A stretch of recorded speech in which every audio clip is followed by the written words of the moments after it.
Hello, j'espère que vous allez bien. Aujourd'hui, on se retrouve pour une nouvelle vidéo et je vais vous montrer mes techniques pour me filmer en course à pied, en compétition. Je sais que vous êtes très intéressés par ça et j'ai une caméra précise pour faire toutes les vidéos en compétition, sur du trail, sur du marathon. Je vais pouvoir vous mettre plein de petites vidéos que j'ai pu faire en vertical ou en horizontal et on commence directement. Premier chapitre, je pense que je vais commencer par les fondations. Pourquoi je filme ou à l'entraînement et surtout en compétition? Parce que déjà, si vous ne le savez pas, je suis créatrice de contenu dans le domaine du sport et notamment de la course à pied et du trail. Mais surtout, en fait, l'aspect YouTube, par exemple, je vais beaucoup filmer pour moi-même. Ça peut paraître un petit peu narcissique et on se demande pourquoi certains filment leur compétition, certains filment leur trail. Ben moi, j'ai toujours été ultra contente que ma vidéo fasse 100 vues ou qu'elle fasse 10 000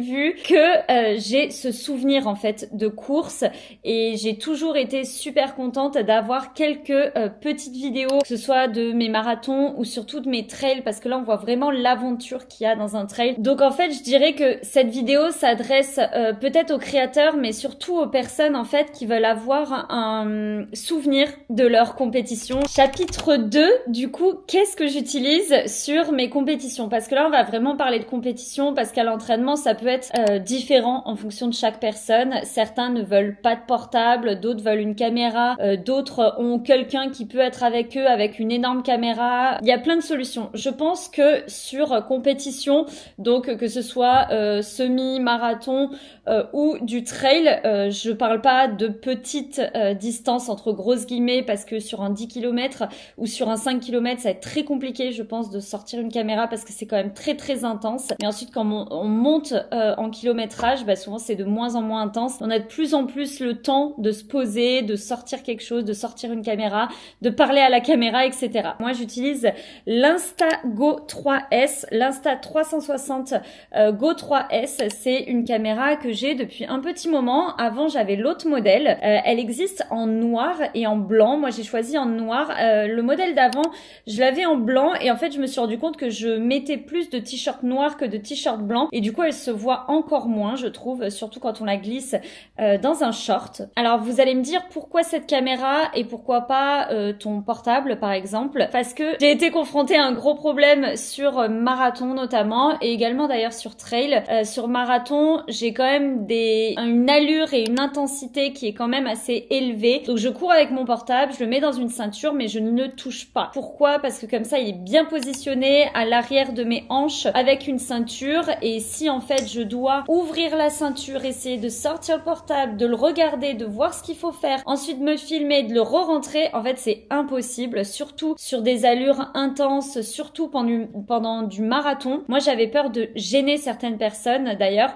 que ce soit sur marathon ou sur trail, avec mon gros portable qui est énorme et je me filme et du coup il y a d'autres gens un petit peu autour de moi, c'est pas très discret. Alors que cette caméra, si vous avez un peu peur également à l'extérieur de filmer, bah je trouve que c'est beaucoup plus naturel. D'ailleurs je vais vous la montrer. Et du coup je dirais chapitre 3, les présentations. Donc en fait voici la caméra en elle-même. Vous avez un petit écran que vous pouvez mettre comme ça ou que vous pouvez en fait tout simplement fermer. Donc vous avez l'écran et vous avez la caméra. L'écran personnellement et la caméra comme celle-ci, je m'en sers pas trop. Je pense qu'on peut l'utiliser plus pour des vlogs. Ce qui m'intéresse par contre le plus sur cette caméra, c'est ça.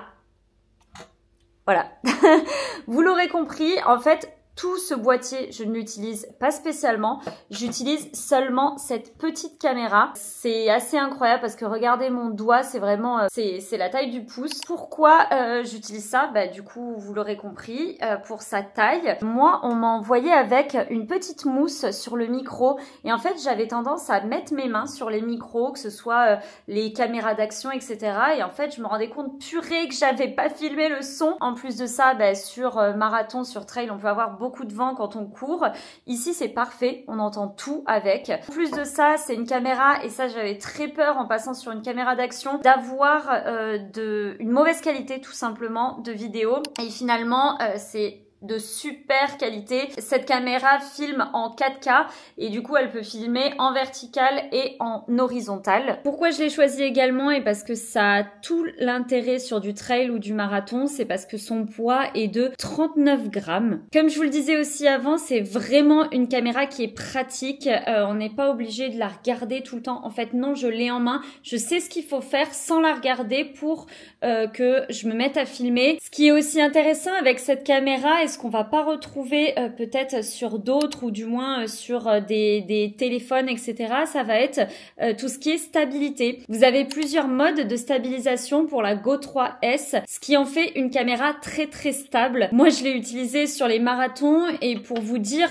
certaines personnes essaient quand même de filmer très bien et moi parfois je suis vraiment comme ça parce qu'en fait plus on court, plus on est fatigué et plus en fait la caméra on va un peu la bouger dans tous les sens et je trouve que il y a quand même, mis à part tous ces mouvements, il y a quand même une très très bonne stabilité durant l'effort. Ce que j'ai beaucoup aimé sur cette caméra, et d'ailleurs j'en ai fait les frais au début, on peut mettre un timer pour que la caméra s'arrête. Et ça franchement, je ne savais pas avant, je l'ai découvert en faisant en fait une compétition et en oubliant d'arrêter la caméra. Et en fait le problème c'est qu'elle s'est totalement déchargée parce qu'elle a fait, je sais plus, 20 minutes de film. Les prochaines fois en fait j'ai mis un timer et je lui ai dit que si elle filmait pendant plus de 3 minutes, je me rappelle plus, 3 minutes ou 5 minutes, en fait elle s'éteignait automatiquement, ce qui permet de ne pas faire d'erreur comme j'ai pu le faire dans le passé. Pour l'autonomie de cette caméra, et je pense que c'est ce qui revient le plus et je vais vous dire vraiment comment moi je fonctionne avec elle. Du coup on peut pas attendre d'une caméra qui est miniature d'avoir une très très grosse capacité d'autonomie. Pour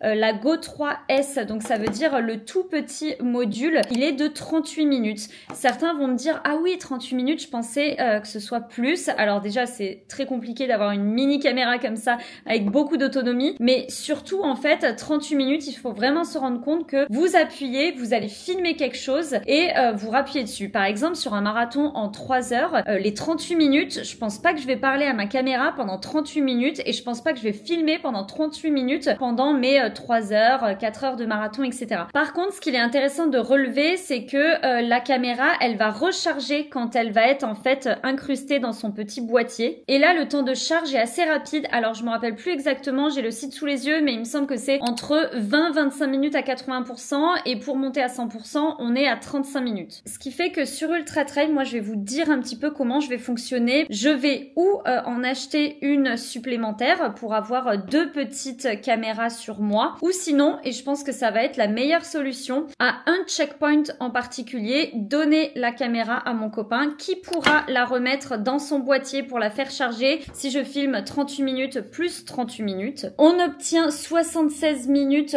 pour la Go 3S, ce qui est, je pense, largement suffisant pour papoter sur un trail. On va pouvoir passer directement au chapitre 3, comment je filme avec la Go 3S, parce que oui, on peut directement filmer à la main, mais il y a plusieurs autres petites solutions, surtout en compétition, donc on y va, on sort dehors. Donc comment je fonctionne sur marathon ou sur trail? J'ai 3 possibilités que je trouve les plus pertinentes. Donc la première, bon bien sûr je garde, vous l'avez compris, toujours la petite caméra, c'est compliqué mais elle résiste, hein. J'ai déjà fait tomber. La première solution qui est très simple, ça va être de le mettre dans un short. Donc si vous avez une petite poche sur le côté, si vous avez une petite poche également sur l'arrière par exemple, vous pouvez la glisser ici. Je sors la caméra et je me filme avec sur certains points. Donc on va dire 5 km, 10 km, 15 km, 20 km et ensuite c'est un peu plus compliqué mais j'essaie de faire le maximum. L'autre outil favori, ça va être l'aimant. C'est vraiment ce que j'utilise le plus et c'est ce que vous voyez sur mes réseaux quand je fais un petit peu, je sais pas si vous l'avez déjà vu, mais Mario Kart ou un effet un petit peu comme ça, jeu vidéo. Et d'ailleurs ça vous plaît beaucoup, surtout en cross, mais ça peut être fait sur marathon, ça peut être fait en trail et surtout en trail, je pense que en côte par exemple, ça peut être vraiment intéressant parce qu'on bouge moins quand quand même en côte, et en fait vous avez cet effort que vous allez mettre par exemple sur vos jambes, où vous allez appuyer sur vos jambes ou avec les bâtons. Je trouve que c'est vraiment à l'intérieur de l'effort et c'est trop bien. Du coup vous allez mettre l'aimant, donc en fait c'est un petit fil que vous passez ici. Petit conseil pour les femmes, vous pouvez le mettre à l'intérieur de votre brassière, et du coup comme ça va beaucoup moins bouger que si vous le mettez seulement avec le t-shirt. Ensuite vous pouvez tout refermer, ça dépend ce que vous avez, et du coup vous le positionnez comme ça, c'est magique, ça tient. Bon là c'est un petit peu normalement quand on a un haut qui est noir on le voit pas du tout, mais là avec un haut blanc on la voit un peu plus, mais c'est le but aussi pour la vidéo. Voilà, et puis ça tient extrêmement bien surtout en fait. Donc ça je l'utilise vraiment très régulièrement. Après quand c'est des très longues sorties, je préfère parfois ou mettre ce petit aimant dans le sac pour ensuite l'utiliser pile dans le sac et le mettre sur le côté, et pas avoir cet élastique qui passe derrière la tête. Mais ça dépend vraiment de vous, et je pense que vous pouvez l'enlever, le remettre. Sur trail il y a plus de temps que sur marathon. Du coup le troisième accessoire que j'utilise le plus c'est celui sur la casquette. Je pense que je les ai fait dans l'ordre, c'est vraiment je le glisse dans ma poche, ensuite j'utilise l'aimant, et là la troisième chose que j'utilise c'est sur la casquette. J'aime beaucoup aussi. Après je trouve que c'est plus intéressant quand on est plus grand, parce que voilà ça fait un peu cet effet agréable, et moi j'utilise pas trop de casquette pour le moment. Après on peut beaucoup plus l'utiliser sur trail je trouve que sur marathon. Il faut voir en fonction de vos casquettes si ça bouge pas trop, mais moi en tout cas je trouve que c'est vraiment bien pour avoir un effet pareil inside, un petit peu comme l'aimant. Vous allez moins voir les gestes de course que l'aimant, mais justement je trouve que c'est même un peu plus visible et un peu plus sympa pour YouTube. Écoutez, je pense que j'ai tout dit sur cette vidéo. Si j'ai oublié quelque chose, de toute façon, je vous le mettrai ici à l'écran. J'espère vous retrouver bientôt, notamment grâce à cette petite caméra sur certaines compétitions qui vont arriver. Écoutez, je vous laisse. À la prochaine. Ciao. Bisous. Bisous.